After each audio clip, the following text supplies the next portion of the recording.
Hello ಎಲ್ಲ ವಿದ್ಯಾರ್ಥಿಗಳಿಗೆ ನನ್ನ ನಮಸ್ಕಾರಗಳು. ಮೈಸೆಲ್ಫ್ ಪ್ರವೀಣ್ ಬುಕ್ಕ.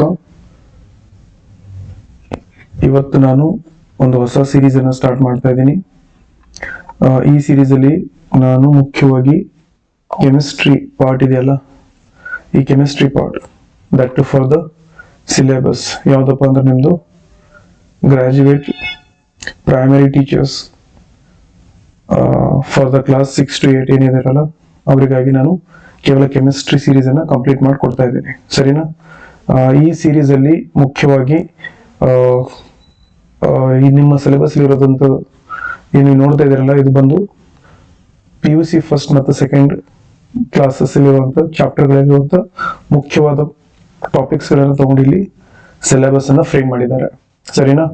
ಸೊ ಹೀಗಾಗಿ ನಾನೇನ್ ಮಾಡ್ತೀನಿ ಅಂದ್ರೆ ಪ್ರತಿಯೊಂದು ಟಾಪಿಕ್ ಅಲ್ಲಿ ಇರುವಂತ ಸಿಲೆಬಸ್ ಅಲ್ಲಿ ಏನ್ ಮೆನ್ಷನ್ ಮಾಡಿದಾರಲ್ಲ ಅಂತ ಟಾಪಿಕ್ ಗಳನ್ನ ನಾನು ಫುಲ್ ಪ್ಲೇಡ್ ರೀತಿಯಿಂದ ನಾನು ಹೇಳಕ್ ಇಷ್ಟಪಡ್ತೀನಿ, that to in the Kannada. So ಇದು ಯಾವುದೇ ರೀತಿಯಾದಂತಹ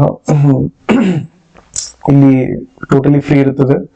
ಸೊ ಇದನ್ನು ನೀವು ನೋಟ್ಸ್ ರೂಪದಲ್ಲಿ ತಗೊಂಡ್ಬಿಡಿ, ಅಥವಾ ಇಲ್ಲಾಂದ್ರೆ ಸೈಮಲ್ಟೇನಿಯಸ್ಲಿ ನೀವು ಬರ್ಕೊಂತ ಹೋಗ್ತಿರೋ ಅದನ್ನು ಒಳ್ಳೇದೇ. ಇವತ್ತು ನಾನು ಟಾಪಿಕ್ ಸ್ಟಾರ್ಟ್ ಮಾಡ್ತಾ ಇರೋದು ಬಂದು ಬೇಸಿಕ್ ಕಾನ್ಸೆಪ್ಟ್ಸ್ ಆಫ್ ಕೆಮಿಸ್ಟ್ರಿ, ಓಕೆನಾ? ಸೊ ಈ ಬೇಸಿಕ್ ಕಾನ್ಸೆಪ್ಟ್ಸ್ ಆಫ್ ಕೆಮಿಸ್ಟ್ರಿಯಲ್ಲಿ ಮೊಲಾರಿಟಿ ಇದೆ, ಮೊಲಾಲಿಟಿ ಇದೆ, ನ್ಯೂಮೆರಿಕಲ್ ಪ್ರಾಬ್ಲಮ್ಸ್ ಇದೆ.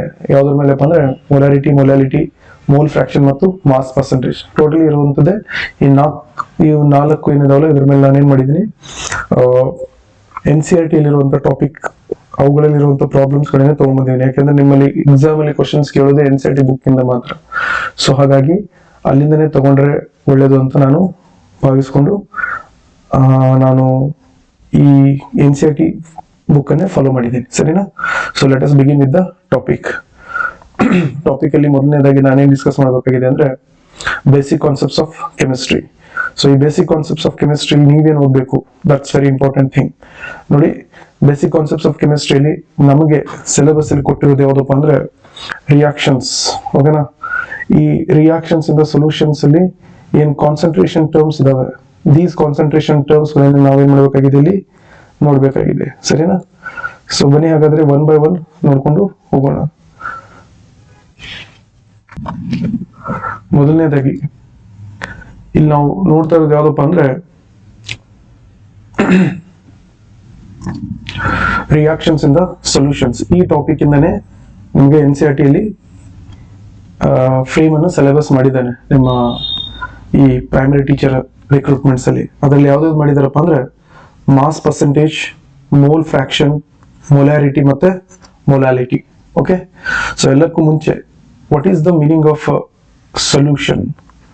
ಸೊಲ್ಯೂಷನ್ ಅಂದ್ರೆ ಏನು, that is the first thing. ನೋಡಿ, ಇದನ್ನ ಕನ್ನಡದಲ್ಲಿ ದ್ರಾವಣ ಅಂತ ಕರೀತಾರೆ. ದ್ರಾವಣ ಅರ್ಥ ಆಯ್ತಾ? ಸೊ ಈ ದ್ರಾವಣ ಹೇಗಾಗುತ್ತೆ, ದಟ್ಸ್ ವೆರಿ ಇಂಪಾರ್ಟೆಂಟ್ ಥಿಂಗ್. ನೋಡಿ, ಸೊಲ್ಯೂಟ್ ಮತ್ತೆ ಸಾಲ್ವೆಂಟ್, ಸೊಲ್ಯೂಟ್ ಮತ್ತೆ ಸಾಲ್ವೆಂಟ್ಗಳು ಕೂಡಿದಾಗ ಆಗುವುದೇ ಏನಪ್ಪಾ ಅಂದ್ರೆ ಸಾಲ್ವೆಂಟ್.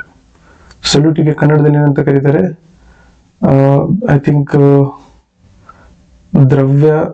ಸಾಲ್ವೆಂಟಿಗೆ ದ್ರವ್ಯ ಅಂತ ಕರೆದ್ರೆ ಇದಕ್ಕೆ ದ್ರಾವಕ ಅಂತ ಕರೀತಾರೆ.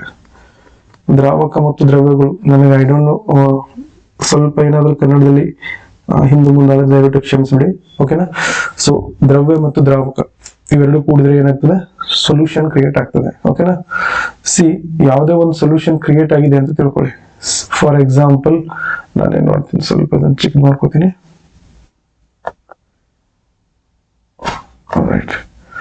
ಯಾವುದೇ ಒಂದು ಸೊಲ್ಯೂಷನ್ ನಾವು ಫಾರ್ಮೇಶನ್ ಮಾಡಿದೀವಿ ಅಂತ ತಿಳ್ಕೊಳ್ಳಿ. ಆ ಸೊಲ್ಯೂಷನ್ ಫಾರ್ಮೇಶನ್ ಆದ ಕೂಡಲೇ ಅದರದ್ದು ನಾವು ಏನ್ ನೋಡ್ತೀವಪ್ಪ ಅಂದ್ರೆ ಕಾನ್ಸಂಟ್ರೇಷನ್ ನೋಡ್ತೀವಿ. ಏನ್ ನೋಡ್ತೀವಿ? ಕಾನ್ಸಂಟ್ರೇಷನ್. ಸೊ ಕಾನ್ಸಂಟ್ರೇಷನ್ ಏನ್ ಇಂಡಿಕೇಟ್ ಮಾಡ್ತದೆ ಅಂದ್ರೆ ಈ ಒಂದು ಸೊಲ್ಯೂಷನ್ ನಲ್ಲಿ ನೀರಿನ ಪ್ರಮಾಣ ಎಷ್ಟಿದೆ ಅಂತ ಇಂಡಿಕೇಟ್ ಮಾಡ್ತದೆ. ನೀರಿನ ಪ್ರಮಾಣ, ಅರ್ಥ ಆಯ್ತಾ? ನೀರಿನ ಪ್ರಮಾಣ ಜಾಸ್ತಿ ಇದ್ರೆ ಅದಕ್ಕೆ ನಾವೇನಂತ ಕರಿತೀವಿ, ಕಾನ್ಸಂಟ್ರೇಟೆಡ್ ಸೊಲ್ಯೂಷನ್ ಅಂತ ಕರಿತೀವಿ. ನೀರಿನ ಪ್ರಮಾಣ ಕಡಿಮೆ ಇದ್ರೆ ಅದಕ್ಕೆ ನಾವೇನಂತ ಕರಿತೀವಿ, ಡೈಲ್ಯೂಟ್ ಸೊಲ್ಯೂಷನ್ ಅಂತ ಕರಿತೀವಿ. ಏನಂತ ಕರಿತೀವಿ? Dilute solution. ಸೊ ಇದು ಏನಂತಪ್ಪ ಅಂದ್ರೆ ಸ್ವಲ್ಪ ನಿಮಗೆ ಬೇಸಿಕ್ಸ್ ಬಗ್ಗೆ ಹೇಳ್ಕೊಟ್ಟಂಗಾಯ್ತು. ಓಕೆನಾ? ಸೊ ಸೊಲ್ಯೂಷನ್ ಇದರಿಂದ ಮಾಡಲ್ಪಟ್ಟಿದೆ. ಒಂದು ಸೊಲ್ಯೂಟು, ಮತ್ತೊಂದು ಸಾಲ್ವೆಂಟ್. ಸಾಲ್ವೆಂಟ್ ಕೂಡಿದ್ರೆ ಏನಾಗ್ತದೆ? ಸೊಲ್ಯೂಷನ್ ಆಗ್ತದೆ. ಓಕೆನಾ?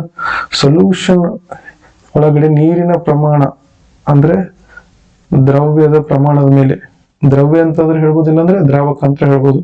ಇದು ಕಡಿಮೆ ಇದ್ರೆ ಇದು ಜಾಸ್ತಿ ಇರುತ್ತೆ, ಇದು ಜಾಸ್ತಿ ಇದ್ರೆ ಇದು ಕಡಿಮೆ, ಅಥವಾ ವೈಸ್ ವರ್ಸ. ಈ ರೀತಿ ನೀವು ನೋಡ್ಕೋಬೇಕಾಗ್ತದೆ. ಸರಿನಾ? So right. ಸೊ ಹೀಗಿದ್ದಾಗ ಇವಾಗ ನಮಗೇನ್ ಸ್ಟಡಿ ಮಾಡ್ಬೇಕಾಗಿದೆ ನೋಡಿ. ಇಲ್ಲಿ ನಾನು NCERT ಒಂದು ಸೆಂಟೆನ್ಸ್ ಓದಿ ಹೇಳ್ತೇನೆ ನೋಡಿ. The concentration of the solution or the amount of the substance present in a given volume is expressed ಅಂದ್ರೆ ಒಂದು ನಾವು ಬರೆಯುವ ಒಂದು ರೀತಿ. ಓಕೆ, ಎಕ್ಸ್ಪ್ರೆಸ್ ಮಾಡುವಂತ ಒಂದು ರೀತಿ. ಅವುಗಳಿಗೆ ನಾವು ಸಿಂಪಲ್ ಆಗಿ ಹೇಳ್ಬೇಕೇನಪ್ಪ ಅಂದ್ರೆ ಕಾನ್ಸಂಟ್ರೇಷನ್ ಗಳನ್ನು ನಾವು ಬೇರೆ ಬೇರೆ ರೀತಿಯಲ್ಲಿ ಎಕ್ಸ್ಪ್ರೆಸ್ ಮಾಡ್ತೀವಿ.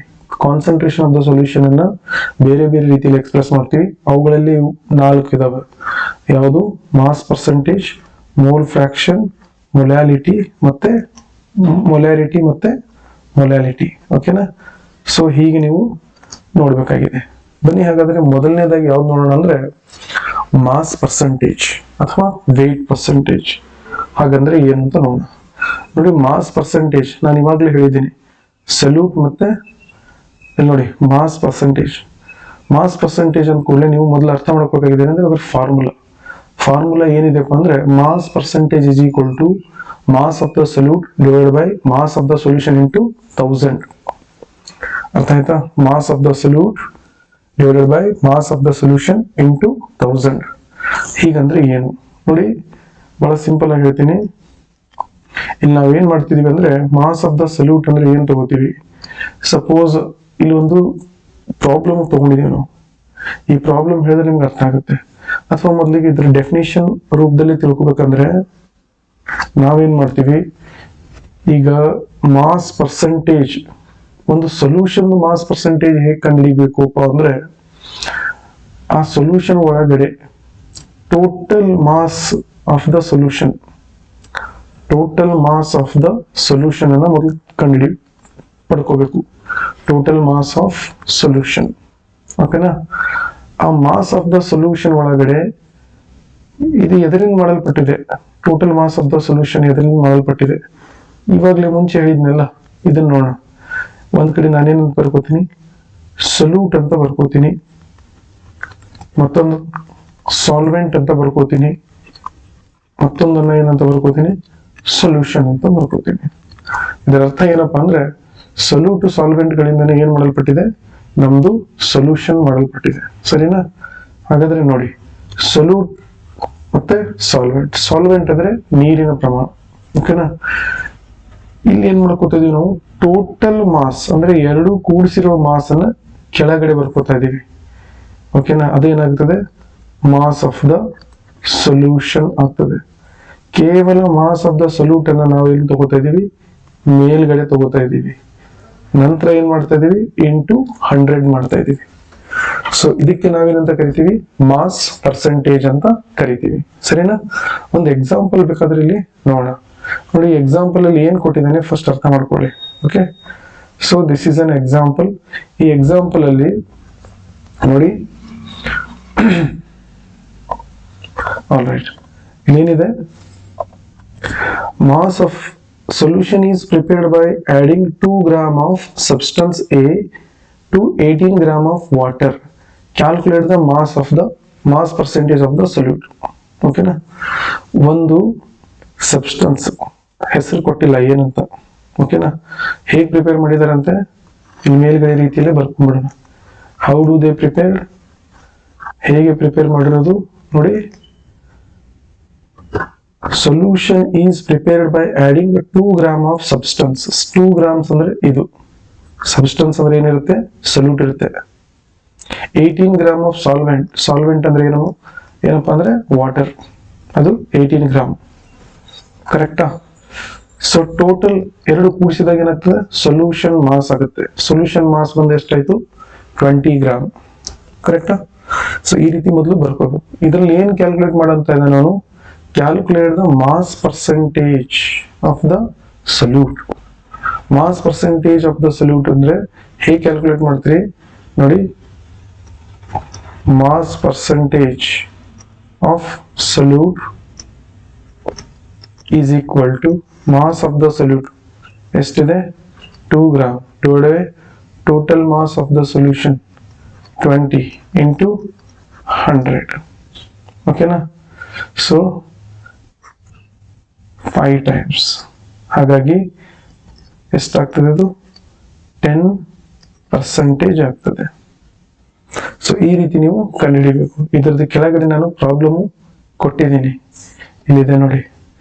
ಏನಿದೆ, mass percentage of the A, mass of the A divide by solution into 100. 2 grams plus 18 gram into 100. ಈ 2 ಪ್ಲಸ್ 18 ಇದು ಏನಿದೆ, ನಾವು ಆಲ್ರೆಡಿ ಮಾಡ್ಕೊಂಡಿದ್ವಲ್ಲ, ಏನಂತ, ಸೊಲ್ಯೂಟ್ ಮತ್ತೆ ಸಾಲ್ವೆಂಟ್ ಆಡ್ ಮಾಡ್ಕೊಂಡಿರೋದು. ಸೊಲ್ಯೂಟ್ ಮತ್ತೆ ಸಾಲ್ವೆಂಟ್ ಆಡ್ ಮಾಡ್ಕೊಂಡಾಗ ಏನ್ ಬರುತ್ತೆ, ಮಾಸ್ ಆಫ್ ದ ಸೊಲ್ಯೂಷನ್ ಬರುತ್ತೆ. ಓಕೆನಾ? ಸೊ ಇದ್ರ ಮಾಸು ಆಡ್ ಮಾಡಿದ್ರೆ ನಮಗೇನ್ ಬರುತ್ತೆ, ಮಾಸ್ ಆಫ್ ಸೊಲ್ಯೂಷನ್ ಬರುತ್ತೆ. ಇದು ಎಷ್ಟಿತ್ತು, 2 ಗ್ರಾಮ್ ಇತ್ತು. ಇದೆಷ್ಟಿತ್ತು, 18 ಗ್ರಾಮ್ ಇತ್ತು. ಇದನ್ನ ನಾವೇನ್ ಮಾಡಿದ್ವಿ, ಕೂಡಿಸ್ಕೊಂಡಾಗ 20 ಗ್ರಾಮ್ ಆಗಿದೆ. ಸೊ ಈ ರೀತಿ ನೀವೇನ್ ಮಾಡಬಹುದಪ್ಪ ಅಂದ್ರೆ ಕಂಡು ಹಿಡ್ಕೋಬಹುದು. ಸರಿನಾ? So this is about the calculation of the, ಏನು ನಾವು ನೋಡ್ತಾ ಇರುವಂತ ಮೊದಲನೇ ಟರ್ಮ್ ಮಾಸ್ ಪರ್ಸೆಂಟೇಜ್. ಅರ್ಥ ಆಯ್ತಾ ನಾನು ಹೇಳಿದ್ದು? ಸೊ ಮಾಸ್ ಪರ್ಸೆಂಟೇಜ್ ಈ ರೀತಿ ಕಂಡು ಹಿಡಿತಾರೆ. ಸೊ ಇದು ಮಾಸ್ ಪರ್ಸೆಂಟೇಜ್ ಕಂಡು ಹಿಡಿಯೋ ರೀತಿ. ಇಲ್ಲಿ ಕೆಳಗಡೆ ನಾನು ಏನ್ ಮಾಡಿದ್ದೀನಿ, ಇನ್ನೂ ಒಂದೆರಡು ಪ್ರಾಬ್ಲಮ್ಗಳು ಕೊಟ್ಟಿದ್ದೀನಿ. ನೀವು ಸಾಧ್ಯವಾದ್ರೆ ಟ್ರೈ ಮಾಡಿ, ಇಲ್ಲಾಂದ್ರೆ ನಾನು ಮತ್ತೊಂದು ಸೀರೀಸ್ ತರ್ತೀನಿ, ಅಲ್ಲಿ ಕೂಡ ಇದ್ರ ಬಗ್ಗೆ ಎಕ್ಸ್ಪ್ಲೇನ್ ಮಾಡ್ತೀನಿ. So calculate the mass percentage of the composition of glucose. ನೋಡಿ, ಇದ್ರ ಬಗ್ಗೆ ನನಗೆ ಹೇಳ್ಬೇಕಾಗಿದೆ. ಇಲ್ಲಿ ಮೇಲೆ ಕೊಟ್ಟಿರೋದು ಏನಿದೆಪ್ಪ ಅಂದ್ರೆ ಸೊಲ್ಯೂಷನ್ ಕೊಟ್ಟಿದ್ದಾನೆ, ಕೆಳಗಡೆ ಏನ್ ಕೊಟ್ಟಿದ್ದಾನೆ, ಕೇವಲ ಒಂದು ಸೊಲ್ಯೂಟ್ ಪಾರ್ಟಿಕಲ್ ಕೊಟ್ಟಿದ್ದಾನೆ. ಓಕೆನಾ? ಅದ್ರದ್ದು ಒಂದು ಮಾಡಿ ತೋರಿಸ್ತೀನಿ. ಏನಂತ ಕೇಳಿದ್ದೇನೆ, ಕ್ವಶನ್ ಬಂದು ಇದನ್ನ ನಾನು ಈ ಕಡೆ ಪೇಸ್ಟ್ ಮಾಡ್ಕೋಣ. So cut here, we will paste it. All right. Question ಏನಿದೆ ನೋಡಿ, ಅರ್ಥ ಮಾಡ್ಕೊಳ್ಳಿ. Calculate the mass percentage composition of glucose. ಇದಕ್ಕೂ ಮುಂಚೆ ನಾನೇನು ಹೇಳಿದ್ದೆ, ಸೊಲ್ಯೂಟು ಮತ್ತೆ ಸಾಲ್ವೆಂಟು ಇದ್ದಾಗ ಸೊಲ್ಯೂಷನ್ ಆಗ್ತದೆ.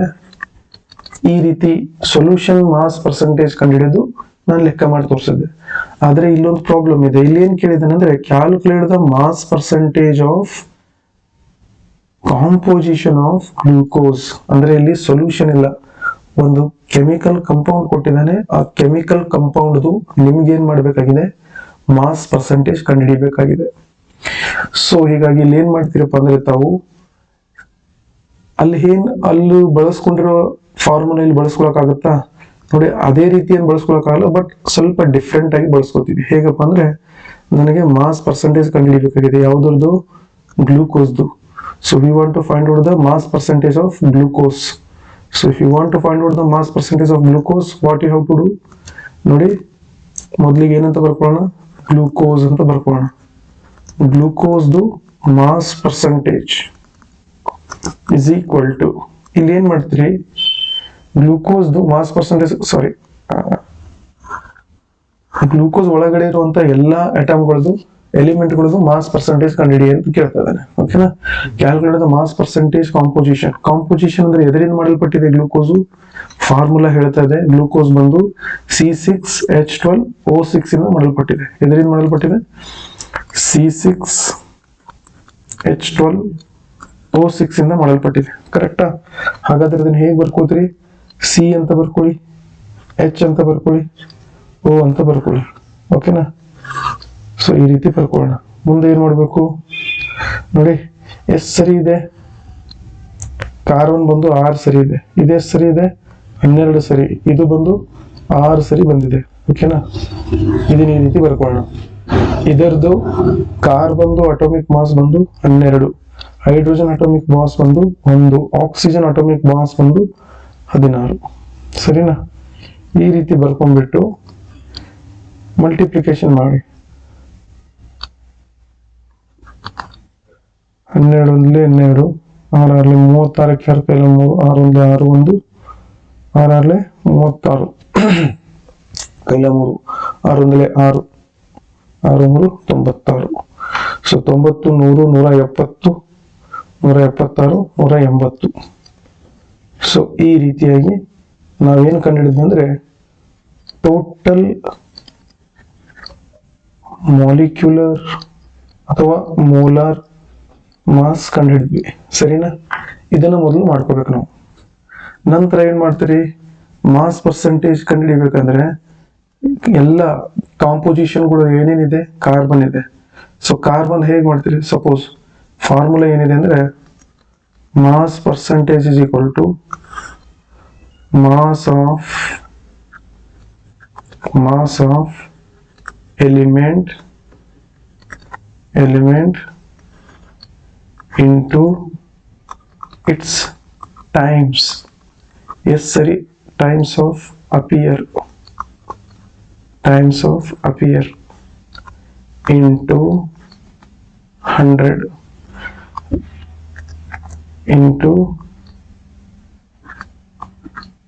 100 divided by total molar mass. ಈ ರೀತಿ ಮಾಡ್ಕೋಬೇಕು. ಸರಿನಾ? ಸಪೋಸ್ ನನಗೆ ಕಾರ್ಬನ್ ಕಂಡುಹಿಡಿಬೇಕಾಗಿದೆ ಅಂದ್ರೆ ನೀವೇನ್ ಮಾಡ್ತೀರಿ, carbon mass of the carbon element ಎಷ್ಟಿದೆ, ಕಾರ್ಬನ್ ಮಾಸ್ ಒಂದು 12 ಇದೆ. ಎಷ್ಟು ಸರಿ ಬಂದಿದೆ, 6 ಸರಿ ಬಂದಿದೆ. ಇಂಟು ಏನ್ ಮಾಡ್ತೀರಿ, 100 ಮಾಡಿ ಡಿವೈಡೆಡ್ ಬೈ ಏನ್ ಮಾಡ್ತೀರಿ, ಟೋಟಲ್ ಮಾಸ್ ಅಂದ್ರೆ ಎಷ್ಟು, 180. ಅದೇ ರೀತಿ ನೀವು ಯಾವ್ದನ್ನು ಬರ್ಕೋತೀರಿ, ಹೈಡ್ರೋಜನ್ದು ಮಾಸ್ ಪರ್ಸೆಂಟೇಜ್ ತೆಗಿಬೇಕಾಗಿದೆ. ಮತ್ತೆ ಏನ್ ಮಾಡ್ಕೋತೀರಿ, ಹೈಡ್ರೋಜನ್ದು ಅಟಾಮಿಕ್ ಮಾಸ್ ಬಂದು 0.1, how many times it came, ಇದು ಬಂದು 12 ಸರಿ ಅಪಿಯರ್ ಆಗಿದೆ.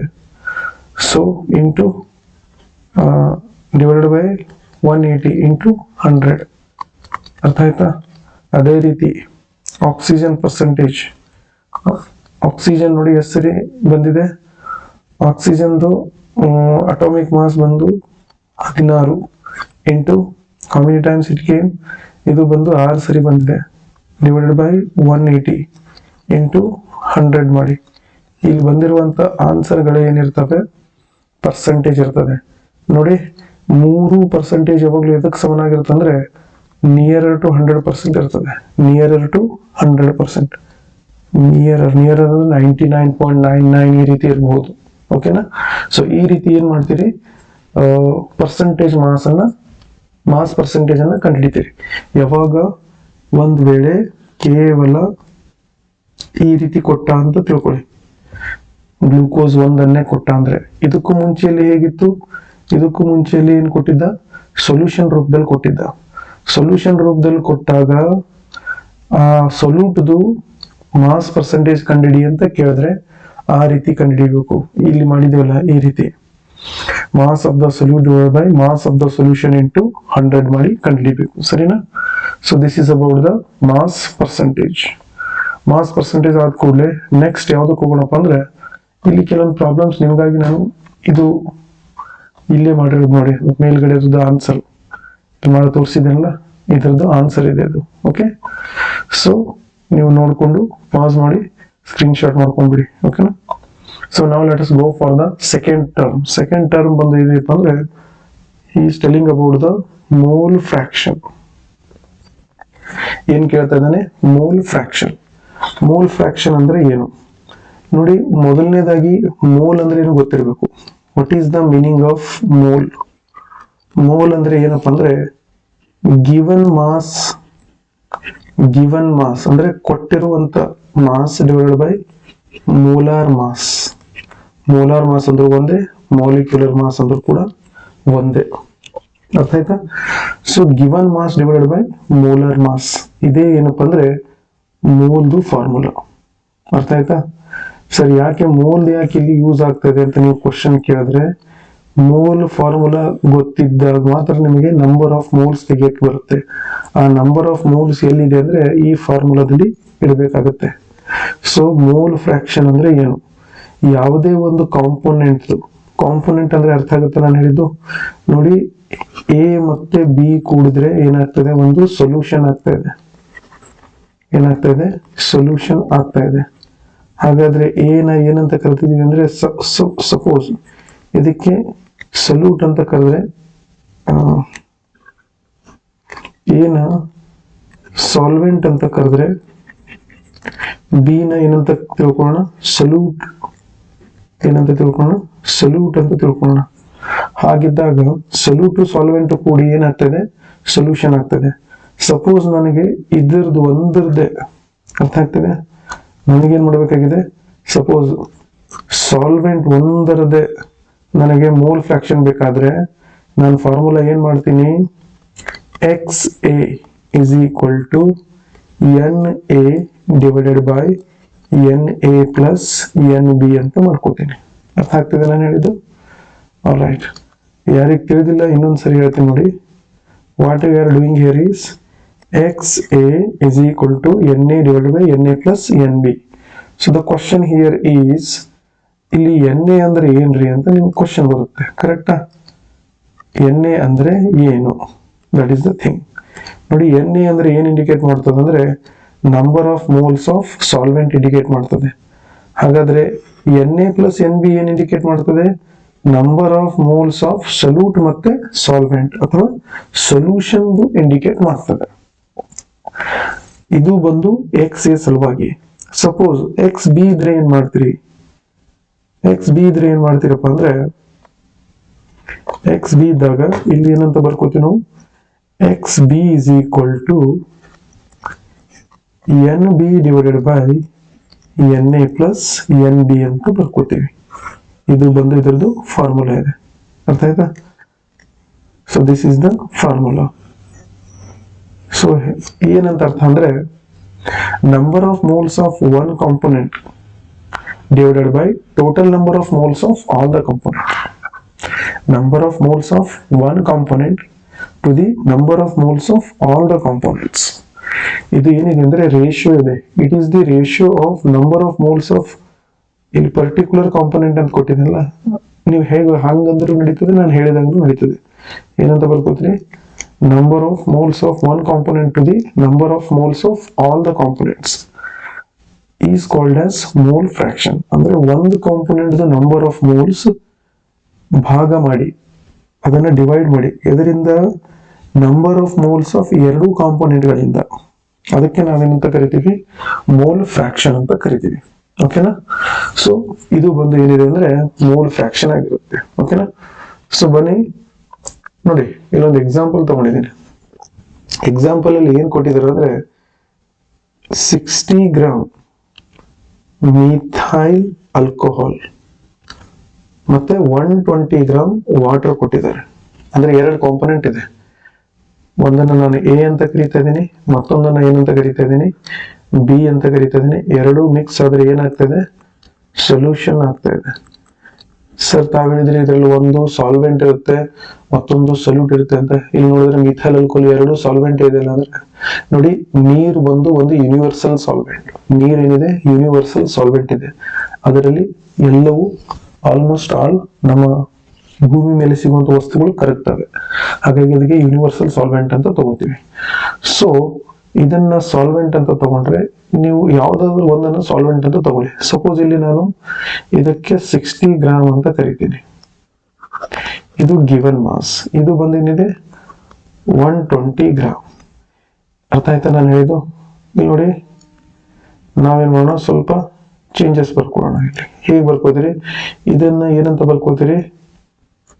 H 60 ಗ್ರಾಮ್ ಏನಿದೆ? CH3OH ಮಿಥೈಲ್ ಆಲ್ಕೋಹಾಲ್ ಇದೆ. ಫಾರ್ಮುಲಾ ಬಂದೇನಿದೆ ರೀ? CH3OH. ಕರೆಕ್ಟಾ? ಅದೇ ರೀತಿ ಇದೇನಿದೆ ನಿಮ್ದು? H2O water. ಹೌದಾ? ಎರಡು ಮಿಕ್ಸ್ ಮಾಡಿದಾಗ ಸೊಲ್ಯೂಷನ್ ಆಗ್ತಾ ಇದೆ. ಈಗ ನನಗೇನ್ ಮಾಡ್ಬೇಕಾಗಿದೆ? ಮೊದಲನೇದಾಗಿ ಫಾರ್ಮುಲಾ ನೋಡಿ. ಫಾರ್ಮುಲಾದಲ್ಲಿ ಏನಿದೆ? ನನಗೆ ಎದೊಂದ್ಸರಿ ಕಂಡುಹಿಡಿಬೇಕಾಗಿದೆ, ಬಿದೊಂದ್ಸರಿ ಕಂಡುಹಿಡಿಬೇಕಾಗಿದೆ. ಸೊ ನಾನು X A is equal to N A plus N B sorry N A divided X A is equal to N A divided by N A plus N B ಅಂತ ಬರ್ಕೋತಿದ್ದೀನಿ. ಅದೇ ರೀತಿ X B is equal to N A divided by N A plus N B ಅಂತ ಕೂಡ ಬರ್ಕೋಬಹುದು. ಇದು ಬಂದು A component ಸಲುವಾಗಿ, ಇದು ಬಂದು ಬಿ ಕಾಂಪೊನೆಂಟ್ ಸಲುವಾಗಿ. ಸರಿನಾ? ಆಲ್ರೈಟ್. ಮೊದಲನೇದಾಗಿ ಎನ್ ಎ ಅಂದ್ರೆ ಗೊತ್ತಿರ್ಬೇಕಲ್ವಾ ನಮ್ಗೆ. We should know what is the meaning of N A. So ನಾನು ಎನ್ ಎ ಅಂತ ಹೇಗೆ ಕಂಡುಹಿಡಿತೀರಿ? ಎನ್ ಎ ಅಂದ್ರೆ N A is equal to given mass divided by molar mass. Similarly for NB also, NB ಗೂ ಕೂಡ given mass divided by molar mass ಅಂತ ಬರ್ಕೋಬೇಕಾಗತ್ತೆ. ಕರೆಕ್ಟಾ? All right. ನೋಡಿ, ಗಿವನ್ ಮಾಸ್ ಎಷ್ಟಿದೆ ಯಾರಾದ್ರೂ ಹೇಳ್ಬೋದಾ? ಗಿವನ್ ಮಾಸ್ ಎನ್ ಎ ಎಷ್ಟು ಕೊಟ್ಟಿದ್ದಾನೆ? 60 ಗ್ರಾಮ್ ಕೊಟ್ಟಿದ್ದಾನೆ. ಇದು ಕೊಟ್ಟಿರುವಂತ mass divided by molar mass ಅಂದ್ರೆ ಏನ್ ಮಾಡ್ಬೇಕು? ಕಾರ್ಬನ್ ಎಷ್ಟಿದೆ ರೀ? ಒಂದಿದೆ. ಒಂದ್ ಅಂದ್ರೆ ಏನಂತ ಬರ್ಕೋತ್ರಿ? 12 ಕಾರ್ಬನ್ ಪ್ಲಸ್ ಇನ್ನೊಂದ್ಸರಿ ಬರಲ್ಲ, ಕಾರ್ಬನ್ ಹೈಡ್ರೋಜನ್ 4 ಇದೆ, ಆಕ್ಸಿಜನ್ 1 ಇದೆ. ಸೊ ನಮ್ ಹಳೆ ಟೆಕ್ನಿಕ್ಗೆ ಹೋಗೋಣ. ಕಾರ್ಬನ್ ಎಷ್ಟು ಸರಿ ಇದೆ? 1 ಸರಿ ಇದೆ. 12 into 1. ಹೈಡ್ರೋಜನ್ 4 ಸರಿ ಇದೆ. 0.1 into 4. ಆಕ್ಸಿಜನ್ 1 ಸರಿ ಇದೆ. 12 ಒಂದಲೇ 12, 4 ಒಂದಲೇ 4, 16 ಒಂದಲೇ 16, 16, 10, 20, 30, 32. ಸೊ ಇಟ್ ಈಸ್ 32 ಅಲ್ವಾ? ಸೊ 10, 20, 26, 30, 32. ಸೊ ಇದೇನಪ್ಪ ಅಂದ್ರೆ ಇದು molar mass. Okay. Similarly let us go for given mass. ಯಾವುದರ ಸಲುವಾಗಿ? ಬಿ ಸಲುವಾಗಿ. ಬಿ ಗಿವನ್ ಮಾಸ್ ಎಷ್ಟಿದೆ ರೀ? 120 ಗ್ರಾಮ್ ಕೊಟ್ಟಿದ್ದಾನೆ. ಮೋಲಾರ್ ಮಾಸ್ H2 ಅದು ಹೇಗೆ ಮಾಡ್ತೀರಿ? H2 H ಮತ್ತೆ O ಅಂತ ಬರ್ಕೊಳ್ಳಿ. H ಬಂದು ಹೆಸರು ಇದೆ, H ಬಂದು ಹೆಸರು ಇದೆ ರೀ. H ಬಂದು 2 ಸರಿ ಇದೆ. 1 into 2. ಇದು 1 into 16. 2 plus 16 ಅಂದ್ರೆ 18. So divided by 18. ಸೊ ಈ ರೀತಿ ಬರ್ಕೋಬೇಕಾಗ್ತದೆ. ಏನ್ ಡಿವಿಷನ್ ಮಾಡ್ತಿಲ್ಲ, ಡಿವಿಷನ್ ಮಾಡಿದ ವ್ಯಾಲ್ಯೂನ ಇಲ್ಲಿ ಇಡ್ಬೇಕಾಗ್ತದೆ. ಓಕೆನಾ? ಸೊ ಅದನ್ನ ಇಟ್ಟಿದ ಕೂಡಲೇ ನಿಮ್ಗೆ ಏನ್ ಸಿಗ್ತದೆ? ನಮಗೆ ಆನ್ಸರ್ ಸಿಗ್ತದೆ. So let us do this problem. I will take the help of calculator. So where is the calculator? Wait for a second. ಸ್ವಲ್ಪ ಕ್ಯಾಲ್ಕುಲೇಟರ್ ತೆಗಿತೀನಿ. All right. ಇದಿಷ್ಟು ಬರ್ಕೊಂಡಿದ್ದೀರಲ್ಲ? So I want to remove these things. ಇದನ್ನ ಸ್ವಲ್ಪ ಹೊತ್ತಿಗೆ ತೆಗೆದುಬಿಡೋಣ. Right. Delete these things. Okay. ಇಲ್ಲೇ ಮಾಡ್ಬಿಟ್ರೆ ಆಯ್ತು. ಈಗ ನಾನೇನ್ ಮಾಡ್ತೀನಿ ನೋಡಿ. ಮೊದಲನೇ ಆನ್ಸರ್ ಏನ್ ನೋಡೋಣ? N A divide by N B ಅಂದ್ರೆ ಎಷ್ಟು? 60 divided by 32 ಮಾಡಿ. So we are getting Na value is equal to 1.8. ಎಷ್ಟು ಬರ್ತಾ ಇದೆ? 1.8. ಅದೇ ರೀತಿ ಎನ್ ಬಿ ವ್ಯಾಲ್ಯೂ ಮಾಡಿ ನೋಡಿ. ಎನ್ ಬಿ ವ್ಯಾಲ್ಯೂ ಅಂದ್ರೆ ಎಷ್ಟು? 120 divided by 18. It is 6.66. So this is the answer. Now it is very easy. ಈಗ as it is ಇಲ್ಲೇ ಹಾಕ್ಬಿಡಿ. ನನಗೆ ಎಕ್ಸ್ ಎ ಕಂಡುಹಿಡಿಬೇಕಾಗಿದ್ರೆ ಎನ್ ಎ ವ್ಯಾಲ್ಯೂ ಎಷ್ಟು ಬಂದಿದೆ? 1.8 ಡಿವೈಡೆಡ್ ಬೈ 1.8 ಇಂಟು 6.66. ಹೌದಾ? 1.88 ಇಂಟು 6.66. ಸೊ ಅದಕ್ಕೆ ಏನ್ ಮಾಡಬೇಕು ಅಂದ್ರೆ ಎರಡನ್ನ ಕೂಡಿಸ್ಬೇಕು. ಎರಡನ್ನ ಕೂಡಿಸಿದ್ರೆ ಎಷ್ಟು ಬರುತ್ತೆ? It is around 8.4 ಬರುತ್ತಲ್ವಾ? ಸೊ ಇಲ್ಲಿ ಮೇಲ್ಗಡೆ ಎಷ್ಟಿದೆ? 1.8 ಇದೆ. is equal to ಡಿವೈಡ್ ಮಾಡಿ 1.8 divided by 8.4, it is 0.21. ಏನಿದು 0.21. ಅದೇ ರೀತಿ ಎಕ್ಸ್ ಬಿ ಮಾಡಿ, ಎಕ್ಸ್ ಬಿ ಏನಿದೆ 6.66 ಮೇಲ್ಗಡೆ ಇದ್ರೆ 8.4 ಕೆಳಗಡೆ ಇರ್ತದೆ. ಸೊ ಹೇಗಾಗ್ತದೆ, ನೆಕ್ಸ್ಟ್ ಏನಾಗ್ತದೆ ನೋಡಿ, ಇಲ್ಲಿ 6.6 divided by 8.4 which is equal to 0.78 ಆಗ್ತದೆ. ಇಲ್ಲಿ ಇನ್ನೊಂದು ವಿಚಾರ ಏನಪ್ಪಾ ಅಂದ್ರೆ, ನಿಮಗೆ ತಾಳೆ ನೋಡೋದಂತಾರಲ್ಲ, ಆ ರೀತಿ ನಿಮ್ಗೆ ಇಲ್ಲಿದ್ದಿಲ್ಲೇ ನಿಮ್ಮ ಆನ್ಸರ್ ಸರಿನಾ ತಪ್ಪು ಅಂತ ಗೊತ್ತಾಗುತ್ತೆ. ಯಾವಾಗ್ಲೂ ಕೂಡ X A plus X B value ಬಂದು ಎಷ್ಟಕ್ಕೆ ಸಮನಾಗಿರುತ್ತೆ ಅಂದ್ರೆ 0, 1 ಅಥವಾ 1ಗೆ ಸಮನಾಗಿರುತ್ತೆ. 0.29, 0.21, 0.78 ಎರಡು ಕೂಡಿಸಿದ value 9.99, that is nearer to 1 ಬರಬೇಕು ನೋಡಿ. 0.7, 0.2, 0.9 ಇದನ್ನು ಕೂಡ 0.09 ಅಂದ್ರೆ ಎರಡು ಕೂಡಿಸಿದ ನಮ್ಮ ವ್ಯಾಲ್ಯೂ ಎಷ್ಟು ಬರ್ತಾ ಇದೆ, it is nearly equal to 1 ಬರ್ತಾ ಇದೆ. If it is nearly equal to 1 ಬಂದ್ರೆ ಯುವರ್ ಆನ್ಸರ್ ಈಸ್ ರೈಟ್ ಅಂತ ತಿಳ್ಕೊಳ್ಳಿ. ಓಕೆ, ಸೊ ಎಷ್ಟಾಯ್ತು time? I think half hour class ಇತ್ತಿದು. I hope you understood these two concepts. ಓಕೆನಾ? ಯಾವ್ದು ಅರ್ಥ ಮಾಡ್ಕೊಂಡಿದ್ರಿ ಇವತ್ತು ಬಂದು ನಾವೇನ್ ಡಿಸ್ಕಸ್ ಮಾಡಿದ್ವಿ, ನಾವು ಮೊದಲನೇದಿಂದ ಎರಡು ಇಲ್ಲ ಉಲ್ಟಾ ಬರ್ತಾ ಇದ್ದೀನಿ. ಉಲ್ಟಾ ಯಾಕೆ ಬರ್ತಾ ಇದ್ದೀನಿ ಅಂದ್ರೆ, ನಮ್ಮ NCERT ಒಳಗಡೆ ಮೊದಲು ಇದನ್ನು ಕೊಟ್ಟಿದ್ದಾನೆ, ನಂತರ ಇವುಗಳು ಕೊಟ್ಟಿದ್ದಾನೆ, ಆ ನಂತರ ಇವೆರಡನ್ನು ಕೊಟ್ಟಿದ್ದಾನೆ. ಸೊ ಹಾಗಾಗಿ ಉಲ್ಟಾ ಬರ್ತಾ ಇದ್ದೀವಿ. ಆಲ್ರೈಟ್, ಫಸ್ಟ್ ನೋಡಿ, ಕಾನ್ಸಂಟ್ರೇಷನ್ ಅನ್ನ ಎಕ್ಸ್ಪ್ರೆಸ್ ಮಾಡುವಂತ ಬೇರೆ ಬೇರೆ ವಿಧಾನಗಳಿದಾವೆ. ಅವುಗಳಲ್ಲಿ 4 ಇದಾವೆ. ಯಾವುವು?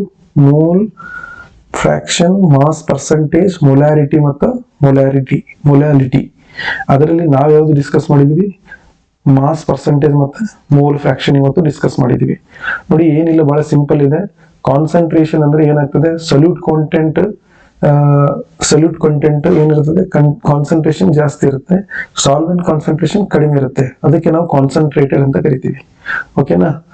ಆನಂತರ ಇನ್ನೊಂದು ಏನಪ್ಪಾ ಅಂದ್ರೆ, ಒಂದ್ ವೇಳೆ ನೀರಿನ concentration, I mean solvent concentration ಜಾಸ್ತಿ ಆದ್ರೆ ಆಟೋಮೆಟಿಕ್ಲಿ ಏನಾಗ್ತದೆ, ಅದರದ್ದು ಕಾನ್ಸಂಟ್ರೇಷನ್ ಡಿಕ್ರೀಸ್ ಆಗಿ ಅದು ಬಂದು ಏನಾಗ್ತದೆ,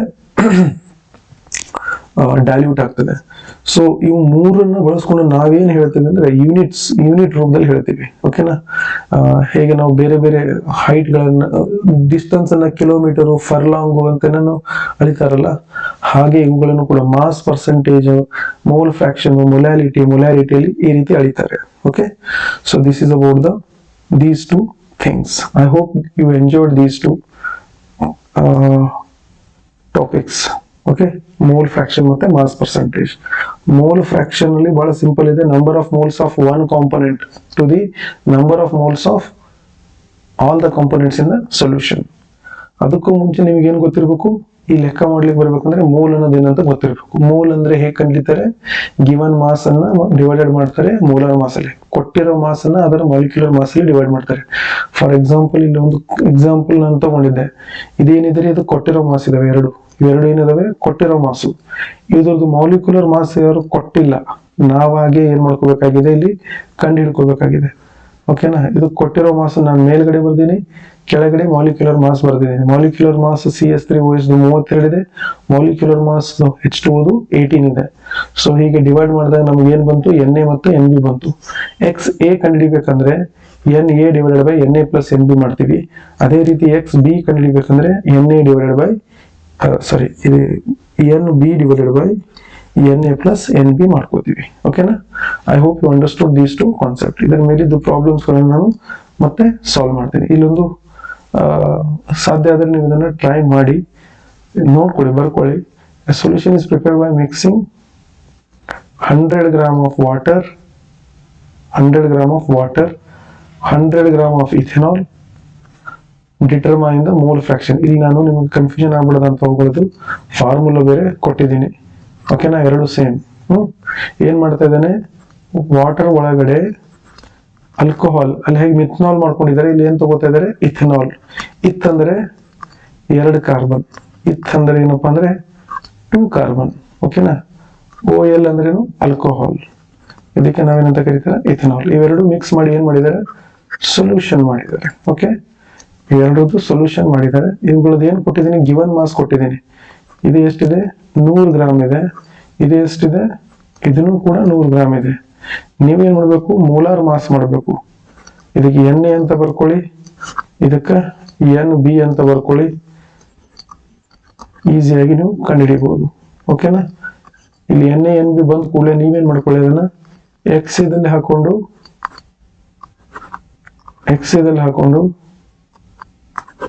NA divide by NA plus NB ಒಂದ್ಸರಿ ಮಾಡಿ ಆನ್ಸರ್ ತೆಗೀರಿ. ನಂತರ XB ಹಾಕೊಂಡು ಇಲ್ಲಿ NB ಮೇಲ್ಗಡೆ ಹಾಕೊಂಡು NA ಪ್ಲಸ್ NB ಮಾಡಿ ಇದರ ಆನ್ಸರ್ ಬೇರೆ ತೆಗೆದುಬಿಡಿ. ಸರಿನಾ? ಇಲ್ಲಿ ಏನ್ ಮಾಡ್ಬೇಕು, ಗಿವನ್ ಮಾಸ್ ಇದೆಷ್ಟಿದೆ, ವಾಟರ್ ಬಂದು 18 ಇದೆ. ಇಲ್ಲಿ ಎಷ್ಟಾಗ್ತದೆ, ಇಲ್ಲಿ ನೋಡಿ 6 ಹೈಡ್ರೋಜನ್ ಇದೆ, ಆಕ್ಸಿಜನ್ 1 ಇದೆ, ಕಾರ್ಬನ್ ಬಂದು 2 ಇದಾವೆ.